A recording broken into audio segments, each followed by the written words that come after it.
Welcome to JackTalk. On this week's episode, we have the lead actor from SFA's Theater Department's most recent main stage production to give us an inside scoop of how everything went down. Then we have the owner of Napa Valley Vineyards to enlighten us on the family-owned business and maybe tell us some secrets about making some delicious wine. To end the show today, we have a few of our reporters take an inside look of the world of virtual reality. You won't want to miss it.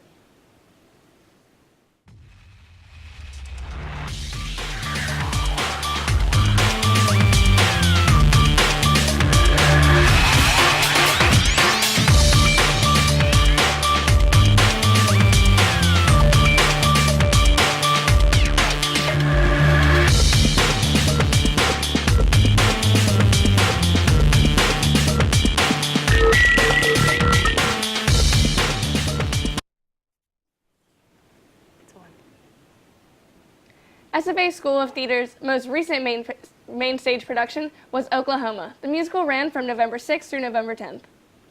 We are lucky enough to have the lead man himself, Curly McLean, or better known as Tom Faulkner, to tell us a little about the production. Thanks for coming in today, Tom. Thank you. Absolutely. So can you tell us a little bit about Oklahoma, the storyline? Okay, so it's set in 1907, Oklahoma, obviously right after the Civil War, and we've got Curly, who I played, who's pretty much the most well-known around the town. He's like the man of the town. And you have Laurie, who's a single 21-year-old woman, and in them days, you could own property if you were a single 21-year-old woman. And that was the only state you could do that. And the two of them obviously love each other so much, but they won't admit it. So the whole show is them teasing each other and trying to get at each other until the end, until they finally, admit.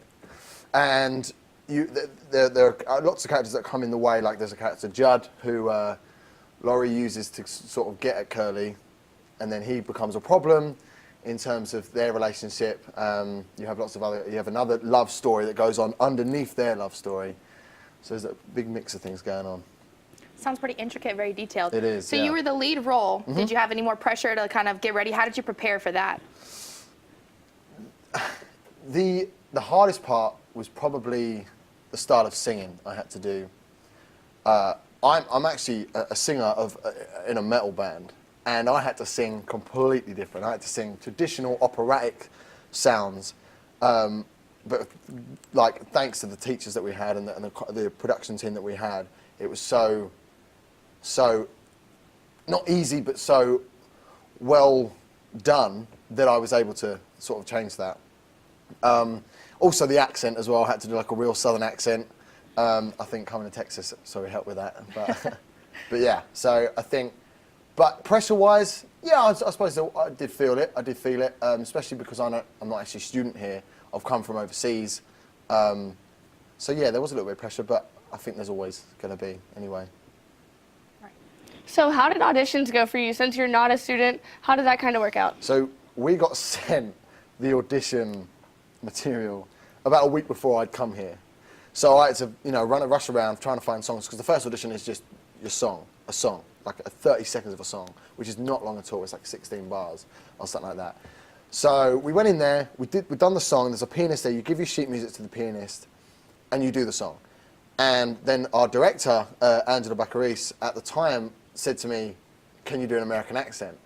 Which obviously I can, because at home, this theatre we study is American theatre, so we have lots of intensive classes on American accents, and I've been able to pick it up from a little kid watching American TV and stuff like that. So she started, I had to just speak to her in an American accent, and that was it for the first round, until you found out you got callbacks when there was a dance call, and the next day there was all the acting workshops and with all the scripts in hand and stuff like that. So it was a long audition process, but it worked out in the end. So you said there was a dancing portion too. Did you have to learn how to do that? Or did you kind of have a little bit of background of? I've done dancing before. I've actually done, when I was about 15, 16, I'd done 2 years of ballet and jazz dancing. And I'm not a dancer at all. It was something I did to help with my body personally. But I haven't danced in a long time. So saying that, I was not the best. Luckily, Curly doesn't have to dance in the show, apart from one scene. But everyone has to dance in that scene anyway. So can you kind of run through like a rehearsal or a practice for us? So Rehearsals, we had about 19 rehearsals altogether, and that's not including the music rehearsals. Before the rehearsals started, we had 2 weeks of music rehearsals, which that was difficult for me. Here in America, you guys have compulsory lessons in high school of choir lessons and like music lessons where you learn to read sheet music. We don't in England. We don't do that. So all my peers around me, I remember Bailey Owen, who played Will Parker. He's a wizard with music and stuff like that. He could, look at a sheet music and pick out the notes. And he was sitting there like humming to himself, and I'm sitting there going, I literally don't know what's been in front of me right now. And our musical director, Dr. Fish, is like, teaching in a harmony. He'll teach it once and everyone will get it. And I'm like, sorry, I need that another 10 times. So that was difficult, but also interesting to work through, seeing as I've never worked like that before in my life.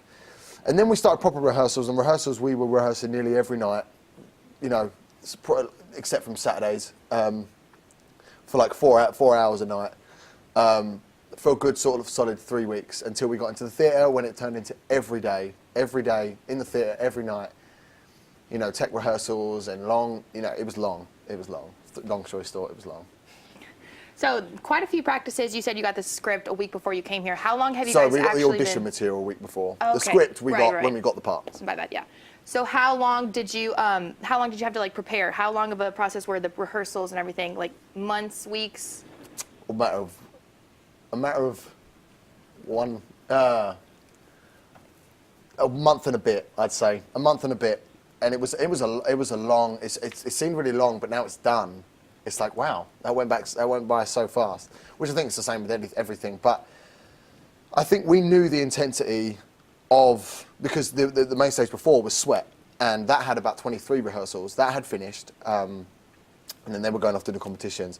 And then we started, and we knew the intensity of how we had to work, and we had to put on a whole 2-act, 3-hour-long musical. We knew the standards we had to work in, and I think knowing that helped a hell of a lot. Yeah. So could you do us a favor and show us your accent, how you talked in the... Well, I don't really know what to say, but I'll just speak what's on my mind. You got a cool set here. You got a real cool set here. But the problem is that it's not general American. It's not, and with my accent, with my English, with my American accent, I'm more better with like Northern, like New York and stuff like that. I had to write down Southern, and I think being here, like I said, helped because I could hear like people talk. And I could sort of pick up on that, which helped at all. But I think with the show, with the script, some of the words that were used actually helped with the accent because it was such a different dialect of what you guys speak now to what it was spoke to in 1907 in Oklahoma. So that helped at all. Well, thank you so much for coming Absolutely. in. This was an awesome conversation. Up next, we have Wanda and Chelsea Mouton from the Napa Valley Vineyard coming in to tell us about the family business. Stay tuned.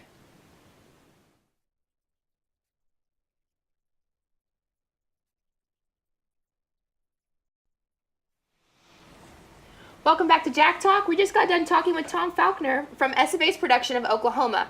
But now we have Wanda and Chelsea Mouton from Napa Valley Vineyard to tell us about the business. But first, here's a quick video introducing the Nacknoch's business. Grapes, which has an effect of what wine is able to be produced. Luckily, the owners of Napa Valley have taken that setback and built their own business. Wanda and Buzz Mouton have always loved and been interested in wine in the wine industry. Almost 10 years in the making, Napa Valley Vineyard is a local's dream, with everything being Texas grown. What isn't grown at the vineyard is imported straight from West Texas.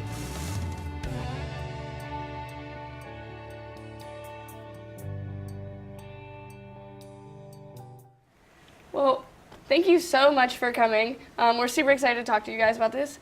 Can you describe what it's like to have a family business?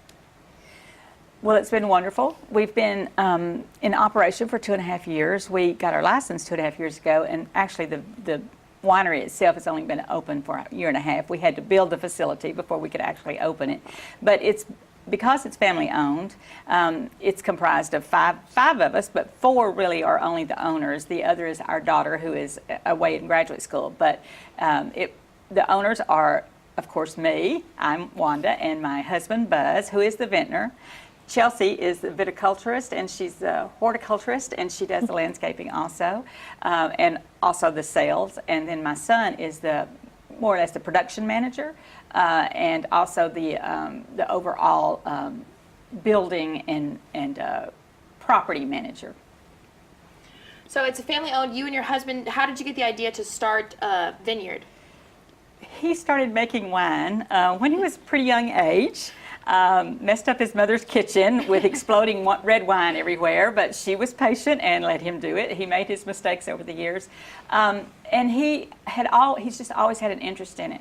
So he went around to places all over, learning what he could. And then he and I, when we married, we always chose wine destinations to go to.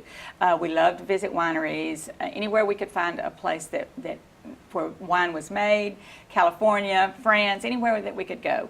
And we became interested in it. And then we joined the Texas Wine and Grape Growers Association, which is our statewide industry organization that encourages both winemakers and grape growers.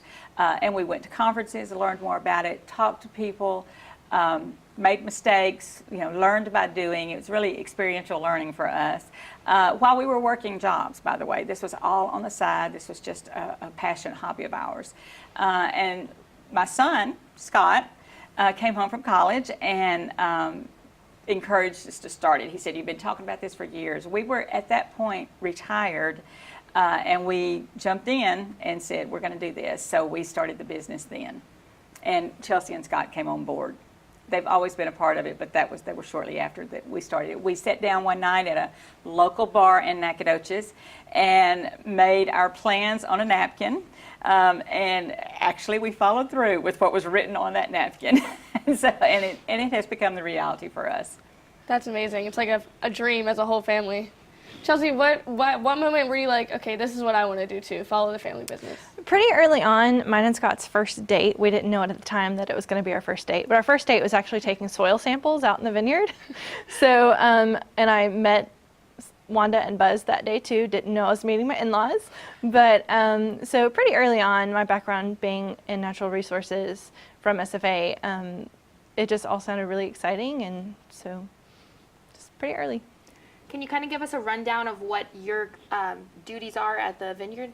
Sure. I'm learning vineyard management, which is called viticulture, and I do landscaping around the property and that kind of thing. And then I also handle a lot of our outside sales to liquor stores and restaurants, and I help manage the social media as well. Quite the load. Yes. So what all products do you guys make? We make, of course, wine, lots of different wines, and we started with one wine that won a silver medal. We were very proud of that, and we can no longer get that grape because we are competing. We, first of all, have 100% Texas grapes, and so our wine, of course, is made from 100% Texas wine, and we're very proud of that. So we have rosés, we have reds, both dry and sweet. We have whites, both dry and sweet. And I have to announce, this is really the first time this has been publicly said, we just learned that we won some major medals at the Rodeo Uncorked competition at the Houston Livestock and Rodeo. Congratulations. Thank you. We took a gold for our Stellar, which is a sweet white, like a Moscato, some silvers, and various wines that we make. Tempranillo is one of the favorites, and our rosé, we call it Bad Day Rosé, and some others, a bronze for our Sunset Blush, which is a dry rosé. And so we'll be serving this wine at the Houston Rodeo in February at a huge wine tasting, and it is the largest wine competition in Texas, so with a lot of competition, 3,000 entries all over the world. So it was a major accomplishment, and we're very proud of that win. And our vintner, of course, is my husband, who makes the wine, so we're very proud of his accomplishment, but for all of us in the work that we've put into it, because it is a constant 24/7 work that we're doing. Even though we're only open 1.5 days a week, we're just working for the rest of the time, making the wine, bottling the wine, many other, duties around working in the vineyard, It's landscaping. extremely impressive. Yeah, it That's sounds like awesome. a lot of work. And congratulations on the award, too. Thank you. That's incredible. So you said you have quite a few different types of wine. How do you decide which ones to make? Well, we look at what's going on in the market. Wines trend just like anything else, like clothes or movies or whatever. And so right now, rosés are very popular. And so we have two. We have a drier rosé and a sweeter rosé. And there's a lot of demand right now for dry red wines also. So we've tried to have a couple of choices available in those. And just talking to our customers and finding out what they want. In Texas, especially in East Texas, sweeter wines are more popular. So we try to make sure we always have a variety of sweet wines. Well, thank you guys so much for coming in. I love this discussion. I'm very proud to say that I go to school here. Nacogdoches is amazing. We have a bunch of great things. Well, when we come back, we'll take a look into the world of virtual reality with a few other JackTalk reporters.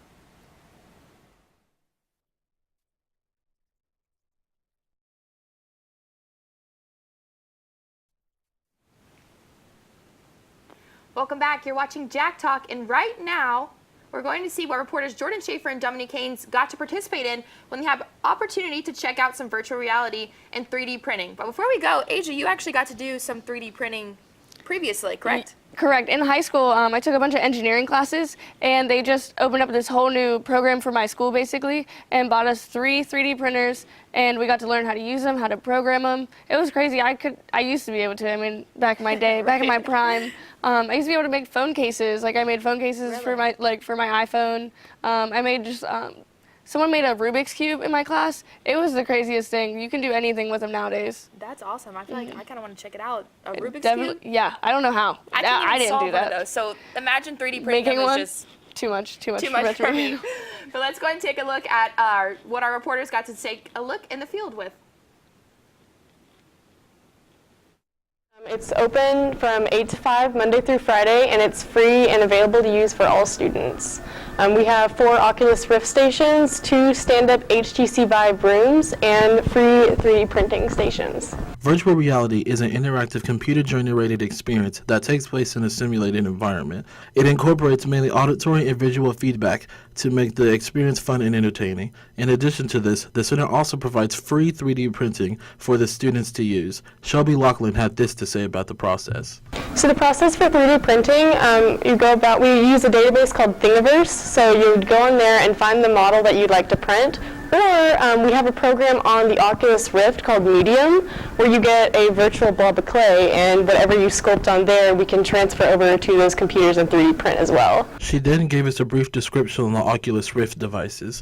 Those are used for VR gaming experiences. They can be used for modeling. We have some art programs on there. There's some history things on there as well. Here at the Immersion Technology Center, Shelby and her co-workers are here to help any student who might have any questions about the Oculus Rift, 3D printing, or HTC Vive rooms. I've never done virtual reality before, so Shelby was very helpful. We have a whole wide range of experiences that you can do. Some you can go through different environments. There's art programs. There's some that are more history-based where you can go into like the old Colosseums and places like that. That's definitely a relief.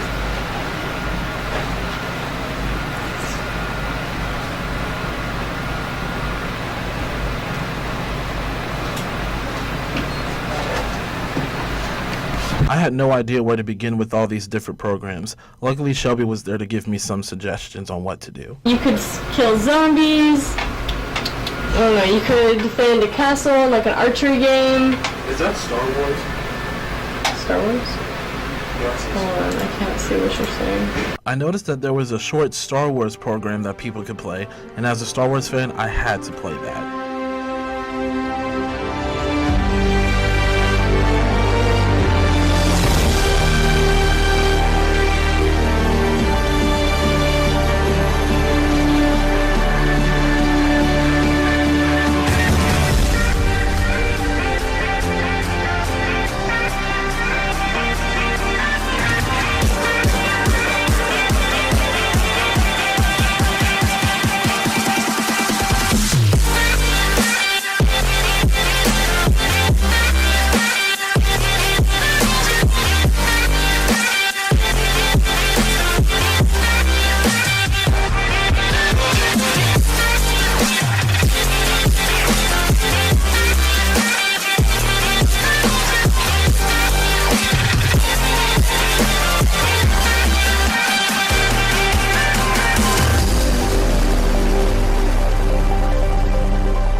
After I spent time being the Jedi I wanted to be, I finally got to be the wizard I wanted to be as well.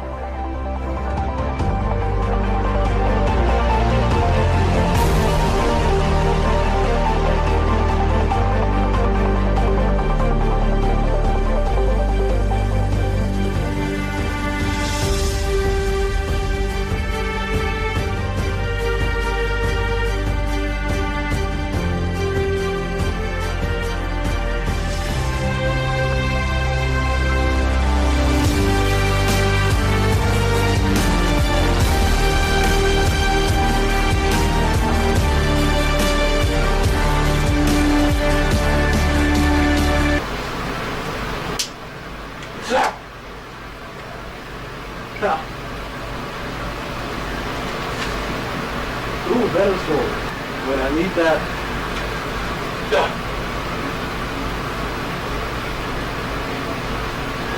I can't pick it up. This is how I die, isn't it? After I failed to pick up the sword several times, I gave up and decided to go back to the nature VR. It was all fun and I had a blast. For JackTalk, I'm Jordan Schaefer.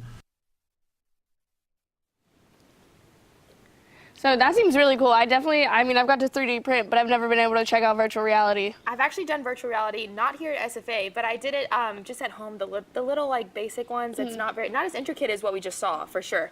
But it's kind of scary. You're like, you don't know your surroundings because you're just like blacked out from the mask, and then you're just having to like move around. I was so terrified I was gonna trip and fall because I am clumsy as all get out. It's very odd.